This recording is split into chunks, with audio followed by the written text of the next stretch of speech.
Hello students, स्वागत है आपका सीएसआईआर नेट गेट चैनल पे। आज हम बात करने वाले हैं गेट 2026 और गेट 2027 में दोनों में कुछ चेंजेस हुए हैं उनके बारे में। तो मेरा नाम है मनीष कुमार और चलिए शुरू करते हैं आज की वीडियो को। तो हमारा जो मेन मोटिव है वीडियो का वो इतना सा है कि क्या जो हमारे पास गेट 2027 का जो सिलेबस में जो अपडेट आया है या क्या जो उसका पैटर्न जो है वो क्या वो चेंज हो गया है। क्या पहले जो 2026 का जो हमारे पास था क्या वो इजी था, क्या वो टफ हो जाएगा, क्या 2027 में कुछ चेंजेस होने के बाद में क्या गेट एग्जाम जो है वो रिलेटिवली इजी होगा, टफ होगा। मतलब काफी सारे बच्चों के माइंड में क्वेश्चंस चल रहे हैं कि एक्चुअल में हमारे पास दो अलग यूनिट्स जो हैं वो ऐड हुई हैं और इन यूनिट्स को ऐड होने के बाद काफी बच्चों ने कमेंट किया है, काफी बच्चों ने कॉल पे पूछा है, काफी बच्चों ने वैसे भी पर्सनली पूछा है कि सर अब जो गेट होगा क्या वो टफ होगा, क्या वो इजी होगा। तो उसको समझने के लिए सबसे पहले हम एक बार ये देखते हैं कि जो हमारे पास जो चेंजेस हुए हैं वो किस किस चीज जो आपके सब्जेक्ट है उनमें चेंज हुए हैं। तो अगर हम बात करें जैसे 2026 में, राइट, 2026 में अगर आप देखोगे तो जो मेजरमेंट एंड एरर एनालिसिस जो था वो पोर्शन नहीं था। एरर एनालिसिस जो था वो पहले सिर्फ और सिर्फ नेट के सिलेबस में था। तो हम बोल सकते हैं कि नई यूनिट ऐड हुई है। फिर इसमें काफी चीजें ऐसी हैं जो आप लोग ऑलरेडी पढ़ चुके हो। ठीक है, कुछ भी ऐसा ज्यादा वो नहीं है कि हाँ बिल्कुल ही एक अलग ही डायरेक्शन में ले गए गेट को। तो ऐसा बिल्कुल भी हम नहीं बोल सकते हैं। ठीक है, क्या चेंजेस हुए हैं? चेंजेस जो हैं वो ये हैं कि सर इसमें यूनिट एंड डायमेंशन पूछा हुआ है, जो कि ऑफ कोर्स कई बार क्वेश्चंस तो पहले भी आते थे जब सिलेबस में मेंशन नहीं था। फिर उसके बाद एरर एनालिसिस, ये आप जब देखो जो भी बच्चा जो है वो नेट के लिए प्रिपेयर करता है, जो नेट एग्जाम लिखता है वो डेफिनेटली मैं मान के चलता हूं गेट एग्जाम भी लिखता ही होगा। तो अगर वो नेट और गेट दोनों के साथ में प्रिपरेशन कर रहा है तो एरर एनालिसिस पहले से उसने पढ़ा हुआ है। ठीक है, फिर लीस्ट काउंट सबको पता है, सिग्निफिकेंट फिगर्स क्या होते हैं ये भी पता है, टू प्रोब और फोर प्रोब ये रिलेटिवली हम बोल सकते हैं कि थोड़े से अलग अलग जो हैं वो सिलेबस में ऐड हुए हैं। फिर grounding, grounding loop, DC power lock और एम्पलीफायर। ठीक है, ये कुछ सिग्नल्स और सिग्नल्स एंड सिस्टम के कुछ पोर्शंस ऐड किए हैं और उसके भी बारे में कभी हम बात करेंगे कि एक्चुअल में ऐड क्यों किए हैं। ठीक है, बट हाँ रिलेटिवली अगर मैं बोलूं तो जो चीजें ऐड की गई है वो बिल्कुल डुएबल है। और ये तो तुम ये मान कर चल सकते हो कि टू प्रोब से पहले का जो पोर्शन है ये तो आप 11th-12th में ही पढ़ के आ जाते हो, तो कुछ नया और बड़ा कुछ चेंज नहीं है। तो इसकी वजह से मैं तो ये बिल्कुल भी कंसिडर नहीं करूंगा कि आपका जो एग्जाम होगा 2027 वाला वो इसकी वजह से कि वो टफर साइड जाएगा, मैं बिल्कुल भी इस चीज को नहीं मानता हूं। फिर मैथमेटिकल फिजिक्स में गेट 2026 में और 27 में कुछ पोर्शंस हैं। रिमूव क्या हुआ है? रिमूव हुआ है आपका लाप्लास ट्रांसफॉर्मेशन और स्पेशल फंक्शन। स्पेशल फंक्शन जो है वो इस सिलेबस में दिया हुआ ही नहीं है, बट वो जो डिफरेंशियल इक्वेशन है उसी का ही तो एक एप्लीकेशन होता है। तो हम ये बोल सकते हैं कि मे बी क्वेश्चन आ भी सकता है और नहीं भी आ सकता है। बट ये जो है ये पोर्शन ये आपके नेट में है। अगेन मैं कहूंगा कि जो भी चेंजेस हुए हैं ना वो चेंजेस सिर्फ ऐसे हुए हैं कि कुछ पोर्शन नेट में मिल जाते थे, कुछ पोर्शन गेट में मिल जाते थे। अब क्या है कि जैसे यहां पे स्पेशल फंक्शन नहीं है लेकिन नेट में है तो आपको पढ़ना तो पड़ेगा ही। हाँ, ये बोल सकते हो कि tensor transformation, first order ordinary differential equation की जो आपकी एप्लीकेशंस है वो ऐड हुई हैं। टेंसर ट्रांसफॉर्मेशन पहले हम सिंपल एक जो टेंसर था वो पढ़ते थे, लेकिन अभी टेंसर ट्रांसफॉर्मेशन ऐड हुआ है तो मतलब ये थोड़ा सा एडवांस पोर्शन को कवर कर सकता है। ठीक है, बट हाँ बोल सकते हैं कि ये भी जो है वो पहले से एडेड था, अब थोड़ा सा और पढ़ा जाएगा। तो मैथमेटिकल में भी कुछ ज्यादा चेंजेस नहीं है, ये सेम सेम वैसा ही है। तो इसकी वजह से भी हम ये नहीं बोल सकते कि भाई यहां पे कुछ डिफिकल्टीज जो हमें देखने को मिल सकती हैं। तो मैं कहूंगा कि ये भी जो है वो सेम ही है जो पहले जैसा था। अब आते हैं क्लासिकल मैकेनिक्स में।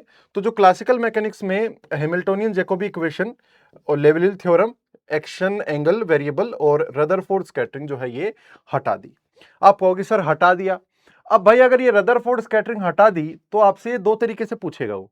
एक क्वांटम में पूछेगा क्योंकि क्वांटम में स्कैटरिंग है, और दूसरा आपको जो न्यूक्लियर फिजिक्स है वहां पे भी है।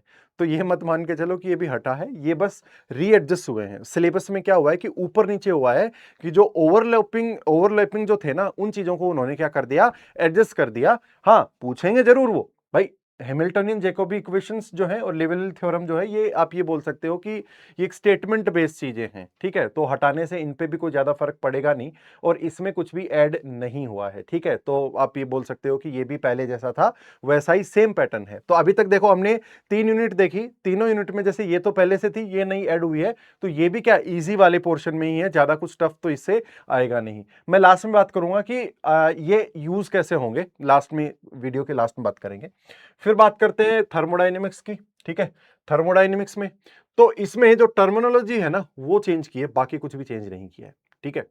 टर्मिनोलॉजी चेंज की है, बाकी इसमें कुछ ऐसा है भी नहीं कि आप कुछ नया ऐड कर दो या कुछ हटा दो, सारा कुछ सेम ही है, वैसे ही था। फिर ईएमटी है, ठीक है। ईएमटी में रेडिएशन फ्रॉम मूविंग चार्ज ये हटाया है। लेकिन अगर मैं बात करूं रेडिएशन फ्रॉम मूविंग चार्ज, ये तो ऑटोमेटिकली जब आप ईएम वेव्स पढ़ोगे ऑटोमेटिकली इंक्लूड कर देगा वो, कैसे ना कैसे करके। तो यहां पे भी आप बोल सकते हो कि कोई मेजर चेंज नहीं है। ये आप बोल सकते हो कि ऑप्टिकल फिजिक्स ये बिल्कुल नया है, ठीक है, बिल्कुल नया है। कैसे कि सर वेव ऑप्टिक्स एक एज ए यूनिट इंट्रोड्यूस करना और पहले ईएमटी में आना। पहले क्या थी ईएमटी में, तो देखोगे आप ईएमटी के सिलेबस में वैसे वैसे ही चीजें दे रखी है जो पहले थी। यहां पे कुछ कुछ चीजें ऐड की हैं, नई यूनिट है, वेव ऑप्टिक्स कंप्लीटली ऐड की हुई है, इंटरफेरेंस, डायफ्रैक्शन, पोलराइजेशन, रे ट्रांसफर मैट्रिक्स और लेजर। बहुत सी चीजें मैं बोलूंगा कि जो ऑप्टिकल फिजिक्स की है ये आप पहले से पढ़ रहे हो, ईएमटी में पढ़ लो या आप ग्रेजुएशन में कैसे भी करके कुछ भी करके आप पढ़ रहे हो, मैं ये कहूंगा। लेकिन थोड़ा सा ये मैं बोल सकता हूं कि ये डिफिकल्टी को थोड़ा सा इंक्रीज करेगा, मतलब बिल्कुल भी नहीं करेगा ऐसा क्यों नहीं, बहुत ज्यादा कर देगा, बट 5 to 7% जो है उस चीज को ये थोड़ा सा क्या करेगा, इंक्रीज करेगा लेवल ऑफ क्वेश्चंस को। जो सिर्फ ऑप्टिक्स के पोर्शन में पूछे जाते थे ना, उन्हीं क्वेश्चंस की मैं बात कर रहा हूं। ऐसा मैं इसलिए बोल रहा हूं क्योंकि पहली बात तो यह है कि जो भी आप एग्जाम दे रहे हो, जो आप गेट एग्जाम दे रहे हो, तो गेट एग्जाम आप देते हो कब, बीएससी प्लस एमएससी के बाद में, राइट। और ये जो पोर्शंस ऐड किए हुए हैं ये थोड़े से एडवांस हैं, ठीक है। थोड़े से एडवांस का क्या मतलब है, यहां पे किसी भी करिकुलम में, चाहे आप बीएससी देख लो चाहे वो एमएससी देख लो, ठीक है, बीएससी देख लो या प्लस आप एमएससी देख लो, किसी भी करिकुलम में रे ट्रांसफर मैट्रिक्स नहीं पढ़ाई जाती है। रे ट्रांसफर मैट्रिक्स जो है ये नहीं पढ़ाई जाती है, ठीक है। पोलराइजेशन में भी कुछ चीजें चेंज की हैं, डाइफ्रैक्शन में भी हमारे पास कुछ सर्कुलर अपर्चर, जो हम बोल सकते हैं कि जो फूरियर ट्रांसफॉर्मेशन या फूरियर ऑप्टिक्स का एक पार्ट है। तो जो भी अभी तक देखो पेपर आएगा वो तो बात की बात है ना, उससे पहले हम जो प्रिडिक्ट कर रहे हैं, और मैं पर्सनली इस चीज को, क्योंकि मैंने एमटेक किया हुआ है, तो मुझे जहां तक ये सिलेबस जो दिख रहा है, ये सिलेबस थोड़ा सा एडवांस पार्ट की तरफ जाता हुआ दिख रहा है। और ऐसा मैं इसलिए बोल रहा हूं क्योंकि वेव ऑप्टिक्स, इंटरफेरेंस, डायफ्रैक्शन तो पहले से भी आते थे, पोलराइजेशन भी पहले से आता था, लेकिन कुछ चीजें ऐड की हैं, दैट मीन्स वो सच में वो एडवांस है। रे ट्रांसफर मैट्रिक्स हालांकि 4-5 मैट्रिक्स हैं, लेंस के लिए अलग मैट्रिक्स है, फिर उसके लिए मिरर के लिए अलग मैट्रिक्स है, अगर आप फ्री स्पेस में अगर प्रोपोगेट कर रहे हो तो उसके लिए अलग मैट्रिक्स है। बट रिलेटिवली थोड़ा सा ये वाला जो पोर्शन है, यहां से अब जो भी गेट का पेपर सेट करेगा, क्योंकि आईआईटीज में हो तो यही रहा है कि धीरे धीरे धीरे धीरे जो है वो ऑप्टिक्स की चीजों को ज्यादा इंकरेज किया जा रहा है, तो यहां से उसके पास ना फ्री हैंड है कि वो 4 क्वेश्चन भी दे सकता है, 5 भी दे सकता है, 6 भी दे सकता है, और वो चाहे तो वो एक क्वेश्चन भी ना दे, मतलब उसके पास अभी फ्री हैंड है। पहले वो ईएमटी में ही ऐड होके आता था तो बैलेंस करनी पड़ती थी चीजें, लेकिन अब इसके पास ये completely as a unit introduce हुई है, तो ये अपने हिसाब से पेपर सेट करेंगे। और इसके बारे में भी एक बार हम लास्ट में बात करेंगे कि ऐसा मैं क्यों बोल रहा हूं कि ये थोड़ा सा एडवांस पोर्शन है। फिर हम बात करते हैं कि क्वांटम मैकेनिक्स, क्वांटम मैकेनिक्स में भी देखोगे आप अगर, तो ड्रग डेल्टा पोटेंशियल है, आप उसमें नेट में पढ़ते ही हो, सेंट्रल पोटेंशियल्स हैं ये भी पढ़ते ही हो, रिमूव क्या हुआ है, डब्ल्यू के बी ब्रैकेट नोटेशंस और सिमेट्रिसिटी, ठीक है, सिमेट्रिसिटी जो है वो आपकी रिमूव हुई है, तो ये भी कुछ ज्यादा वो पोर्शन है नहीं, डब्ल्यू के बी ऑटोमेटिकली आप नेट में पढ़ोगे, अब यहाँ क्वेश्चन नहीं आएंगे, बस पढ़ना तो आपको पड़ेगा ही पड़ेगा। तो ओवरऑल अगर आप फिर आगे अगर देखोगे तो पाश्चन पाश्चनबेक इफेक्ट्स है, और देखो पाश्चनबेक इफेक्ट है, फिर उसके बाद में स्पेक्ट्रोस्कोपी है, फिर बेसिक ऑफ रमन स्पेक्ट्रोस्कोपी है। रिमूव क्या किया है, ये जो रिमूव किया है लेजर और ईपीआर जो टर्मिनोलॉजी है ये उन्होंने रिमूव की है, और कहाँ ऐड कर दी, ये यहाँ पे देखो, ये रहा लेजर, तो ये यहाँ पे इन्होंने कर दी। तो इसका कुछ हम दोबारा ही बोल सकते हैं कि देखो सिलेबस जो है वो चेंज नहीं बोल सकते, कुछ चीजें ऐड की हैं, बट अभी क्या किया है उसको नॉर्मलाइज किया है कि कुछ पोर्शंस कहीं और थे, कुछ पोर्शंस कहीं और थे। और आप टेक्निकली अगर देखोगे तो जो लेजर है वो एप्लीकेशन है ऑप्टिक्स का ही, ठीक है। तो यहाँ पे भी मुझे नहीं लगता कुछ ज्यादा चेंज किया है। पाश्चनबेक इफेक्ट जो है आप नेट में पढ़ते ही हो, तो वहां पे भी कुछ भी चेंज नहीं है। हाँ बस ये जो मोज़ेबेर जो है ना, ये स्पेक्ट्रोस्कोपी जो है ये जरूर हम बोल सकते हैं कि नया टॉपिक जो है वो ऐड हुआ है। फिर जल्दी से बात कर लेते हैं कि सॉलिड स्टेट में तो ऐड क्या किया है, इलेक्ट्रॉन होल स्टैटिक्स किया है, जंक्शंस किए हैं, ओहमिक जो कॉन्टेक्ट्स हैं वो, टाइट बाइंडिंग हटा दी है, ऑप्टिकल प्रॉपर्टीज हटा दी हैं, क्योंकि ऑप्टिकल प्रॉपर्टीज ऑटोमेटिकली तुम्हें ऑप्टिक्स में पूछ लेगा वो, और क्रेमर क्रोनिंग ये मॉडल हटा दिया है, और डाइलेक्ट्रिक फंक्शन जो है ये उन्होंने रिमूव कर दिया है। सेम न्यूक्लियर रेडियाई और चार्ज डिस्ट्रीब्यूशन, तो ये तो देखो जब भी हम बात करेंगे ना, कि जब भी हम न्यूक्लियर फिजिक्स के बारे में बात करते हैं तो थोड़ा सा तो न्यूक्लियर रेडियस क्या होती है, चार्ज डिस्ट्रीब्यूशन कैसे होता है, तो ये बताना पड़ता है। तो मैं नहीं मानता कि ये भी कोई रिमूव करने वाली चीज है। इलेक्ट्रॉनिक्स में अगर आप देखोगे तो sine, square, triangular wave generator जो हैं ये ऐड कर दिए उन्होंने, ओपैम और एप्लीकेशंस जो हैं वो ऐड किए हैं। और सेमीकंडक्टर फिजिक्स जो है वो सॉलिड स्टेट में उन्होंने ऑटोमेटिकली, देखो अब अगर आप यहाँ देखोगे ना तो ये ऑटोमेटिकली उन्होंने क्या कर दिया, ऐड किया है। बाकी एसच मुझे नहीं लगता कुछ भी मेजर चेंज किया है। अब हम बात करते हैं कि एक्चुअल में जो आपके पास गेट जिसके लिए वीडियो बना रहे हैं वो ये है कि जो गेट 2026 था और जो गेट 2027 है, दोनों में से टफ कौन सा होगा। तो देखो मैं बिल्कुल भी नहीं कहूंगा कि टफनेस जो है वो इंक्रीज हुई है। ऐसा मैं इसलिए बोल रहा हूं क्योंकि यहां पे आपके पास दो यूनिट्स जो हैं वो एडेड हैं बस। अब वो जो एडेड हैं उसमें जो पहली है यूनिट एंड मेजरमेंट वाली जो है, या यूनिट नंबर 1 जो ऐड हुई है, उसको अगर हम बात करें तो मान लो आपके पास कोई एक क्वेश्चन आया, ठीक है, लेट्स सपोज एक क्वेश्चन है और क्वेश्चन में से स्टेटमेंट दे दिया, और ये एनईटी टाइप है, ये एनईटी टाइप है। तो एनईटी टाइप में से कोई स्टेटमेंट दे दिया, ऐसे स्टेटमेंट दे दिया, और लास्ट में बोला कि यहाँ पे आप ऑप्शन को फिल करो, और बोल रहा है कि इन सिग्निफिकेंट डिजिट्स, ठीक है, या वो बोल दे राउंड ऑफ। तो राउंड ऑफ ये काम तो करते हुए आए हो ना तुम लोग, क्योंकि अगर तुम देखोगे कि जो चेंजेस हुए हैं, जो भी हमारे पास जो चेंजेस आए हैं, या फिर जो नया आया है, लीस्ट काउंट ऐड आ गया, ठीक है, और सिग्निफिकेंट फिगर्स हैं, तो ये काम तो तुम पहले से करते हुए आए ही हो। बस अब थोड़ा सा चेंज क्या है कि जो भी आंसर है, जैसे मैंने बोल दिया कि मान लो मेरे पास से कोई कैलकुलेशन है या फिर कोई मास मैंने डिफाइन किया, तो जैसे 2.03 kg कर लिया मैंने। ऐसे ही मैं लेट्स सपोज एसेलरेशन है तो 2.567 लेट्स सपोज 8 मीटर पर सेकेंड स्क्वायर कर लिया। तो इनमें क्या होगा कि वो आंसर जो एक्सपेक्ट करेगा ना, वो एक्सपेक्ट करेगा कि आप राउंड ऑफ या सिग्निफिकेंट फिगर्स में दोगे, जो कि पहले से वो बोल के रखता था up to 2 digit, up to 3 digit, या फिर इंटीजर में। तो अब वो क्या करेगा, वो सिग्निफिकेंट फिगर्स वगैरह के फॉर्म में उस चीज को आंसर करवाएगा। और इस चीज में बच्चे जो हैं इनिशियली बहुत गलतियां करेंगे, तो इस चीज को पहले से आप समझ के रखना। दूसरा जो आपके पास 2 प्रोब और 3 प्रोब जो हैं वो भी इजी ही है, ठीक है, ज्यादा कुछ उनमें टफ नहीं है, एरर एनालिसिस जो आप करवाते ही हो।